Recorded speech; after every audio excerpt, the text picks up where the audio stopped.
What's up, guys? Dodgers Randy here for another weekly update, coming to you guys a day early because I'm leaving for spring training in about 3-4 hours, so had to do this one a little bit early today so that way I could get everything in and then get out there and have more videos and things for you guys come tomorrow. So I'm excited to get into this one because we have our first game in 2 days. But first, I want to talk about something that we need to, as respect for a legend in our organization. As most of you know, unfortunately, Don Newcombe passed away on Tuesday morning. It's terrible news. He was, I believe, 92 years old, so it sounded like he was dealing with a lengthy illness, sounded like everyone kind of knew it was coming. But when you lose someone as important to the sport as him and is important to the organization, it's really a tough one to kind of swallow, especially when he was the last link between Jackie Robinson and the Brooklyn days. So it's just really unfortunate and a bummer as a Dodger fan and a baseball fan in general. Just to go over a couple of his great accomplishments really quick. He was the first player in MLB history to win the Rookie of the Year, Cy Young Awards, and MVP. He was the first African-American to start a World Series game. He was the first kind of real outstanding kind of ace African-American pitcher to play in the MLB. He was the first African-American pitcher to win 20 wins in a season. He was the first player to win the NL MVP award and Cy Young Award in 1956. So we're really losing a pioneer here, baseball in general, not just Dodger fans. But the Dodgers are going to commemorate him this upcoming season. They will have a 36 patch on their jerseys, and they're also going to be holding a pregame ceremony to honor him on April 27th, and they will induct him into the Legends of Dodgers Baseball, as well as have a bobblehead for him. I'm sure those tickets are going to sell fast when they come out. You might already be able to buy them, so if you can get on those tickets sooner rather than later, I highly suggest going that route because you're not going to want to miss that. It's a great way to honor a legend, and he deserves our respect. So condolences to his family, his wife. I hope everyone is kind of just getting the support they need right now, and I'm sure the Dodgers are doing a great job making sure that his family has whatever they need to get through this hard time. So rest in peace, Don Newcombe. Thank you for everything you did as a baseball player, as a Dodger player. Even outside of baseball, you were a great human. So it's going to be a tough one not seeing you at the stadium anymore. So just wanted to acknowledge that. It's important. Things like that. Don't ever want to get too caught up in what's going on to forget about what our organization is formed from, things like that. So with that being said, I'm now going to jump into some things. Just some not basics, but baseball rules going on this year. Manfred did say there's actually going to be a pitch clock in spring training games to prepare players for the regular season. As of now, that doesn't mean there's going to be a pitch clock in the regular season. Manfred is hoping to come to an agreement with the association. However, he is able to implement it on his own. But he wants to come to the agreements with the players before just doing that. Kershaw and Hill both seem very opposed to it and don't want anything to do with it. Kershaw said he's ignoring it. He won't give it he's not even going to pay attention to it during spring training, as he should. He just needs to do what he needs to do, feel comfortable, get his mechanics, all that good stuff. And Hill said it's ridiculous. So I don't think I don't think too many players really want to go down that path, the pitchers at least, because I don't want my pitchers rushing while they're up there. I get it. You want the games to go by quicker, but it's baseball. It's supposed to be 3 hours. If you don't enjoy the sport, go maybe try watching another. But if not, leave my pitchers alone. I want them to do good. I don't want them to stress up there on the mound and have to worry about doing anything, but that's just my opinion on it. In NL West news, Manny Machado signed with the Padres on Tuesday morning. I'm sure you guys know this. Anyone who has a cell phone, ESPN, anything like that knows it because it's the biggest news of the free agency so far. Bryce Harper still hasn't signed. A lot of Dodger fans don't care. I get that. A lot of people don't like him. Totally get that. I would have loved to have him back. Man, I'm sorry. I keep messing with my hair. I just got out of the shower. Apologize. I'll stop. Whew. But he is a hell of a player. And no, the Padres aren't good this season. They won't be good this season. They're not going to come knock us out of the division. I don't think they may never have a chance to knock us out of the division because we're a great team.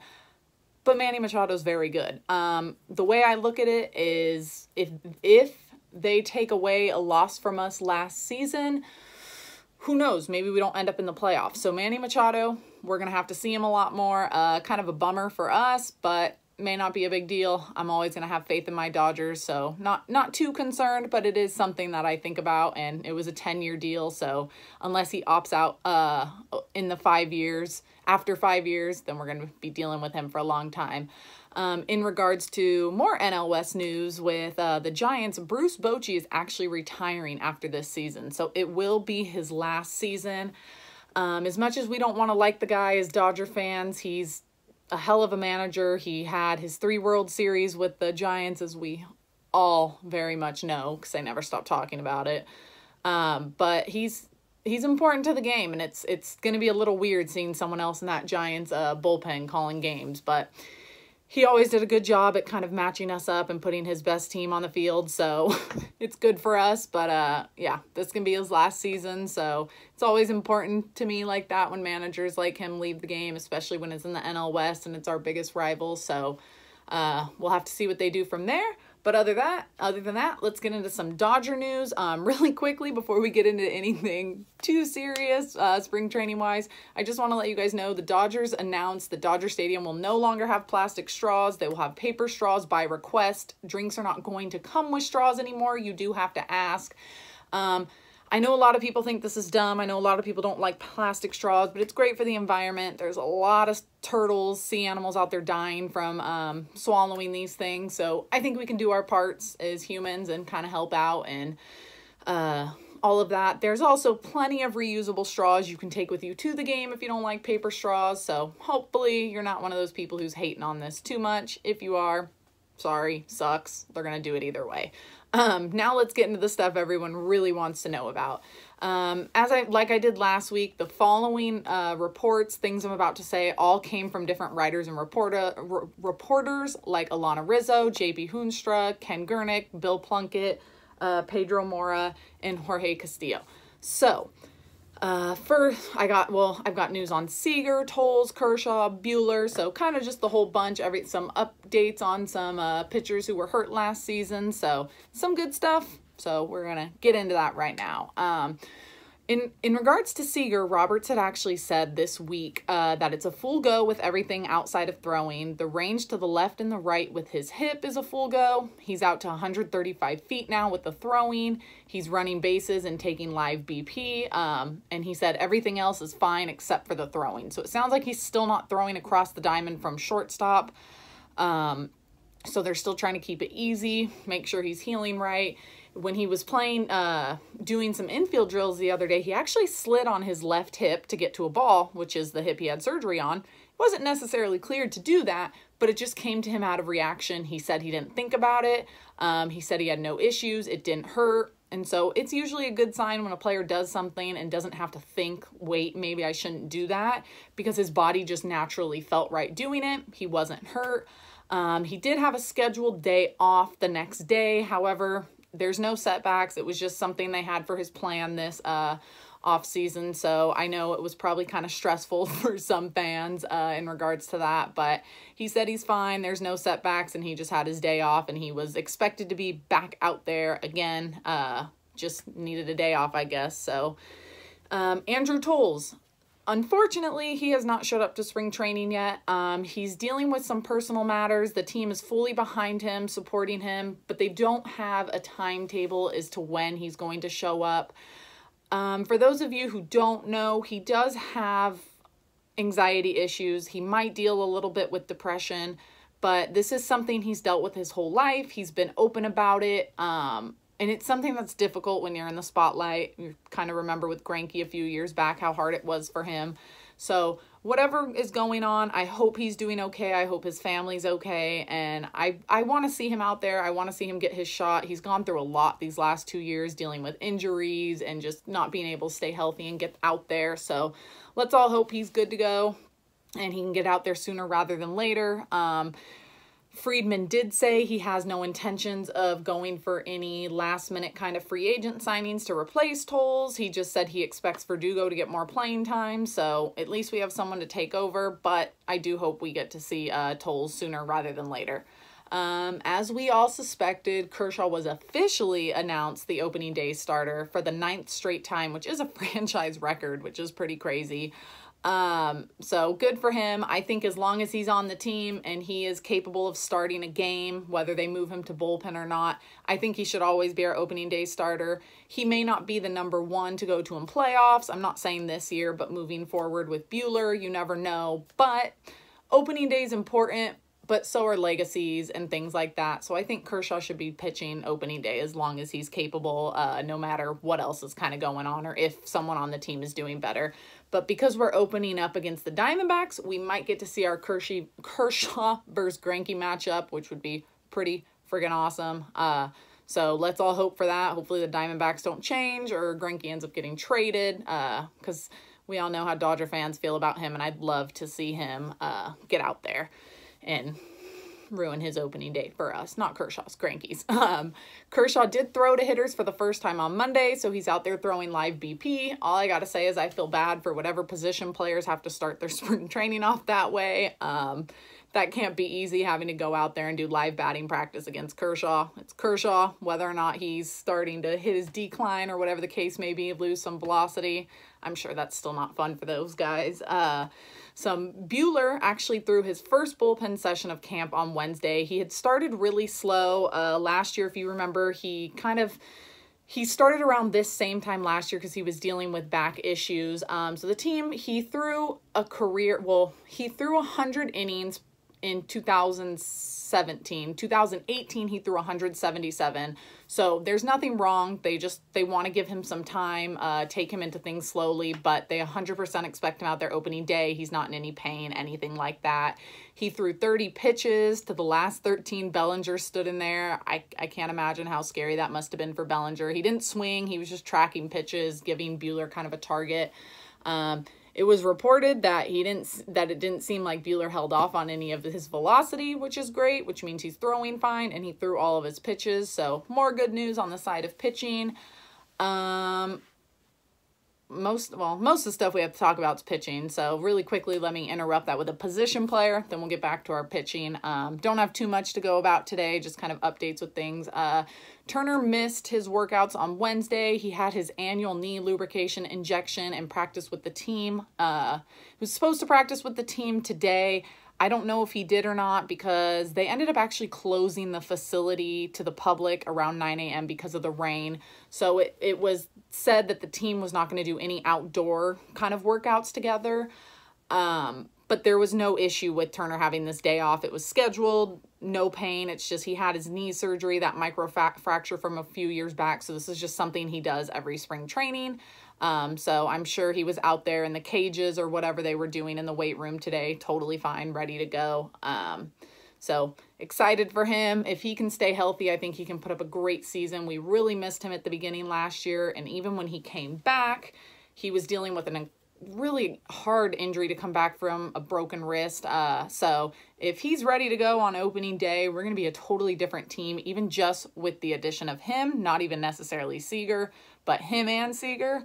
Oh man, that's going to be a hell of a fun lineup to watch. But in other news for our pitching, more good news. Urias threw live bullpen with Martin catching him on Wednesday.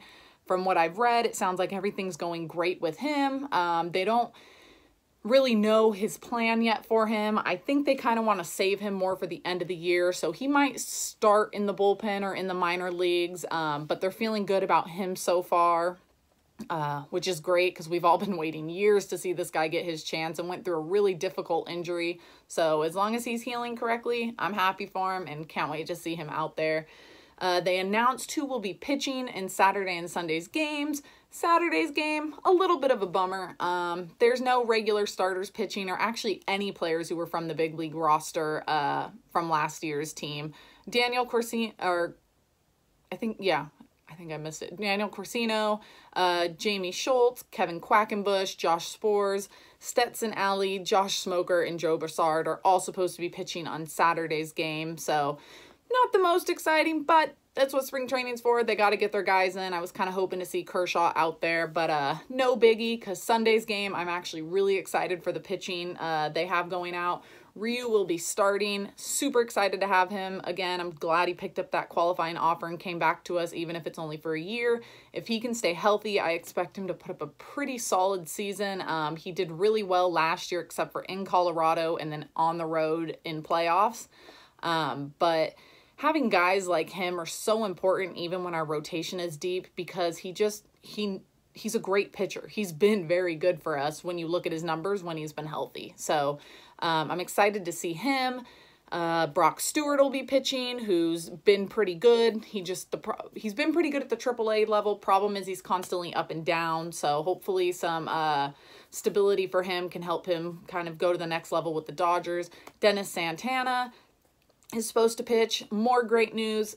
He came off that injury last year that ended his season. He had his debut in Colorado, almost hit a grand slam, double off the wall. I was there for that game. It was amazing. And then he never got to pitch again. Unfortunately, had to have surgery. I think it was on his elbow, not his shoulder, but I'm not 100% sure.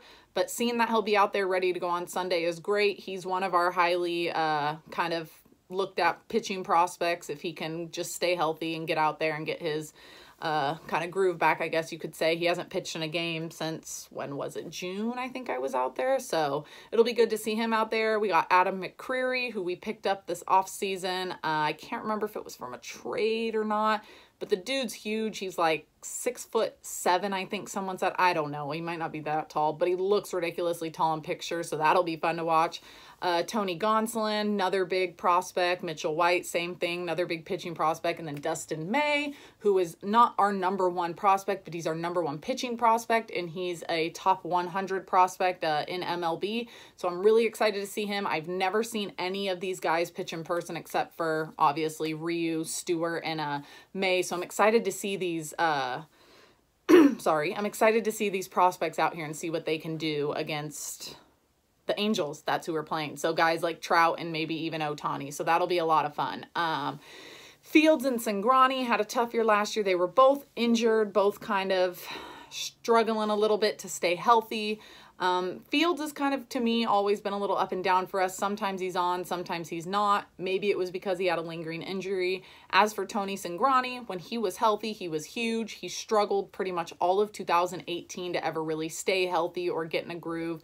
So as of now, Robert said they're both completely healthy after last year's injury, but they do plan on taking their time with Cingrani just to make sure he's good to go.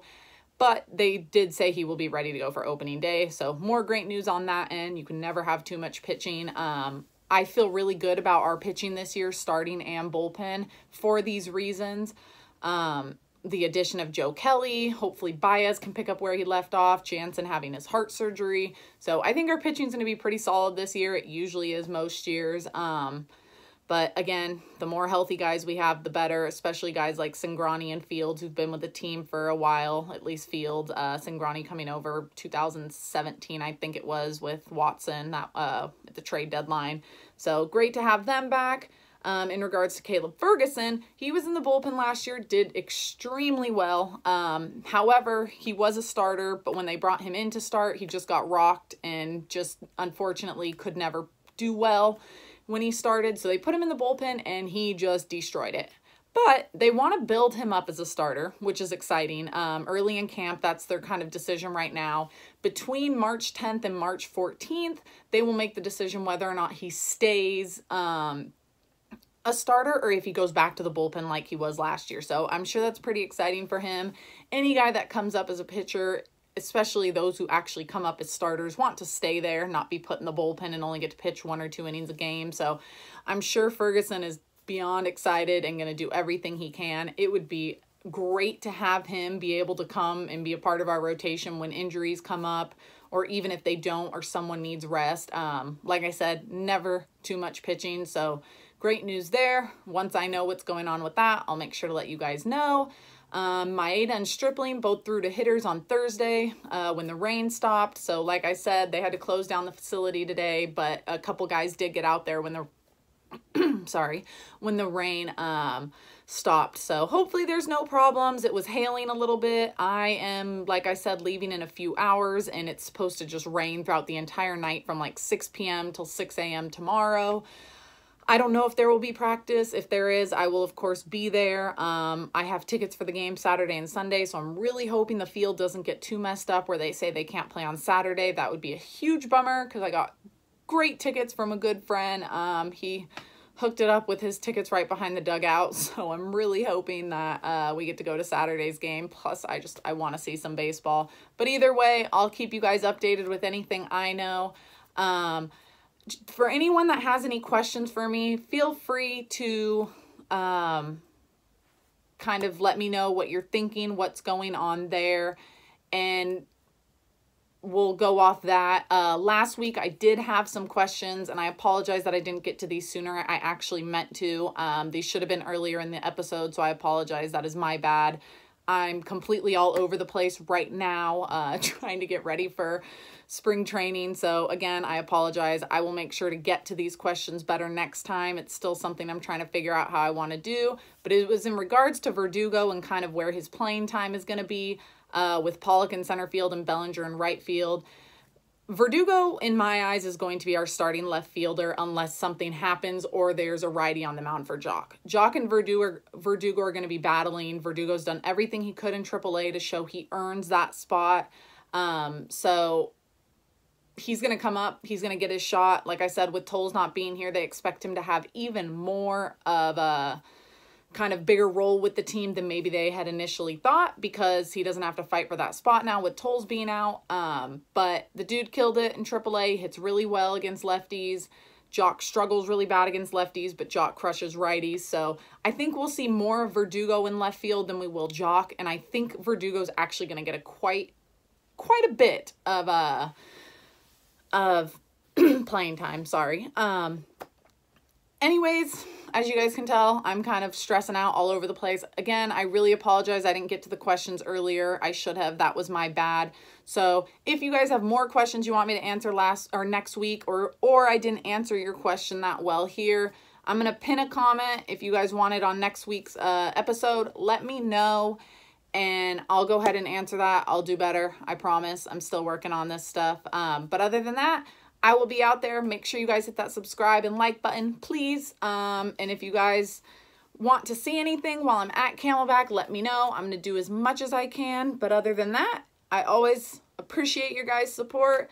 I'm excited to get out to spring training and show you guys what it's like. And if you have any questions, like I said, feel free to leave a comment. Because things are going to be crazy, it might be a little bit better for you to reach out on Twitter or Instagram, which is at Dodgers_Randy. My notifications work better for that one. So if you have a question about going to spring training this weekend, or any tips or anything like that, hit me up on those platforms, because I'll get back to it quicker. But I'll get back to you guys on this one as soon as I can. I got to go pack because I'm leaving in less than 2 hours. I'm going to be driving through rush hour traffic to get there. And I will see you guys tomorrow morning. Go Dodgers. Thanks for watching. Appreciate it. And I will catch you guys later. Bye, guys.